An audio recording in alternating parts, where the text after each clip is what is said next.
La parole est à présent à M. Ladine Dial, représentant du barreau de Dakar. Sopi, sopi, sopi, sopi, sopi. À la fois slogan et signe de ralliement. Ce vocable qui se décline en épi, Molière l'aurait traduit par changement. Il triomphe un 19 mars et promeut une politique d'alternance que d'aucuns prenaient pour la planète Mars, sans doute par intolérance. On avait fini de le prendre pour Godot, car il en a mis du temps. Il n'a donc plus bon dos et symbolise le temps. Il arrive en bretelle et investit la lucarne, mais il fait dans la dentelle au regard de ce qu'il incarne. Il suscite bien des espoirs et appelle moult doléances, car d'un fort sentiment de désespoir, il a marqué la déchéance. Il en a vécu des jours, mais n'a pas encore toutes ses dents. Il désire sans doute vivre toujours, car il reste un vœu ardent. Il suscite déjà la critique, mais quoi de plus banal pour qui prône l'éthique sans la solution finale? L'on ne peut dresser bilan, ce serait un hâtif procès. Il a à peine franchi le seuil de l'an, trop tôt pour crever des abcès. Le passé appelle bien des coups de balai, car il y a tellement d'abus. Quand sonne le quart d'heure de Rabelais, Sopi devient le seul vrai but. L'on peut tout de même de bonne foi s'arrêter plus que le temps d'une rose pour, à l'aune de l'autre foi, mesurer ce qui fut rose. Il est tout aussi loisible, pour ce qui ne le fut point, d'en tirer un état lisible avant de faire le point. D'une toute nouvelle constitution se fait sentir l'impérieuse nécessité, car l'équilibre des institutions doit, pense-t-il, être ressuscité.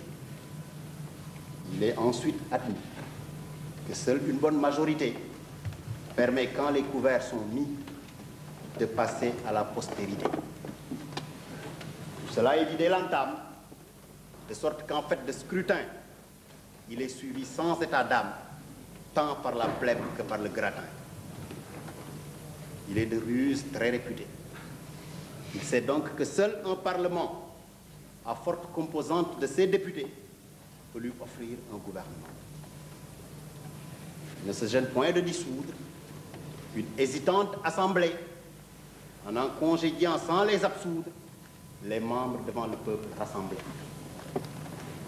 Le résultat est bientôt en route, car d'un pronostic au moins trop, il fait une vraie déroute pour l'adversaire qui n'y croit pas trop. La transition est politique. La suite se doit d'être économique. Que se calment les hérétiques et que s'installe l'ergonomique. Au premier rang, il y a la femme. Non pas pour la galerie. Pour s'être affranchie d'un sort infâme, elle dirige la cavalerie. Il faut beaucoup, toujours travailler. Il est tellement long le chemin que l'on ne peut ni ne doit plus bâiller, sous peine de rater le parchemin. Il y a tellement de mots, dont le moindre n'est pas l'insécurité. Les remèdes ne sauraient être des mots. Il y va de notre prospérité. La demande sociale est d'une telle récurrence. Il faut pourtant passer le cap et vaincre la concurrence en réduisant les handicaps. Il y a certes plusieurs recours, au rang desquels on classe l'entreprise, qui a elle-même besoin de secours pour se défaire de plusieurs emprises. Parmi les gaz rares, il y a l'emploi, sans lequel nul ne peut affranchir la famille qui chaque jour ploie et redoute de ne point blanchir. On se doit de rétablir les équilibres qui vont de l'alpha à l'oméga, car seuls des hommes libres peuvent réparer tous les dégâts. L'on évoque les fameux droits d'auteur qui, comme les éternelles bourses, se doivent de prendre de la hauteur pour autoriser toutes les courses.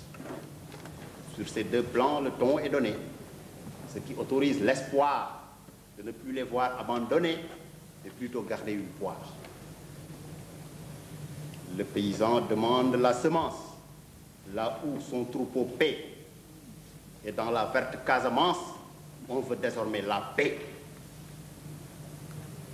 Il y a aussi et surtout les mœurs, que gangrène parfois la corruption dans les offices et dans les demeures, les uns et les autres perdant l'ambition.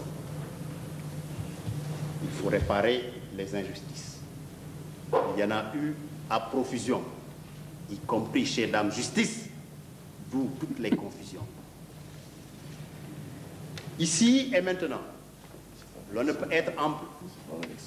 C'est une exigence des circonstances. Seul peut donc triompher la force de l'exemple. Il en est un qui frise l'outrance. À une élection, un procès succéda sur l'initiative d'un commissaire du gouvernement.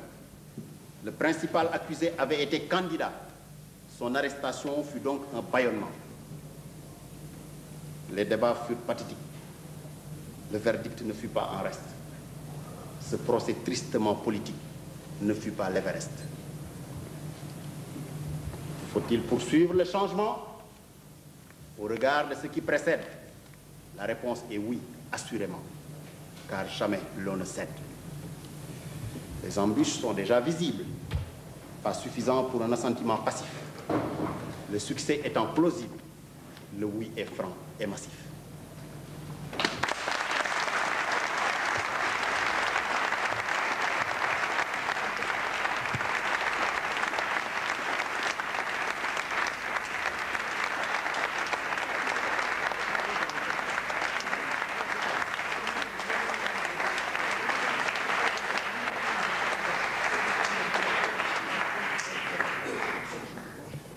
Compris pour M. Laïti Ndiaye pour